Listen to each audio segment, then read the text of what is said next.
मी old school ती Gen Z ती city वाली आणि मी देसी तरी इगो तिला जरा भी नाही मनामध्ये खराबी नाही पॅपराझी तिच्या मागे डेली क्रेझी तरी वाय सो शाय सुंदरी तुझं नाव काय आहे तुझं गाव काय आहे ग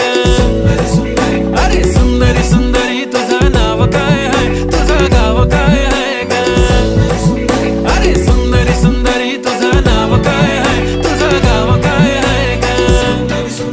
ती ओजी एकदम फाईन आहे आणि थोडीशी डिवाइन आहे कशी लाजते बघून आयना आणि चेहऱ्यावरती शाईन आहे खानदानी ग्रॅटिट्यूड ॲटिट्यूड पुरा एशियाना चौथं किलं स्टाईल किलं मूड तिच्या समोर फिक्का गोल्ड आहे बोलायला पक्की बोल्ड आहे खरंच खूपच सुंदर आहे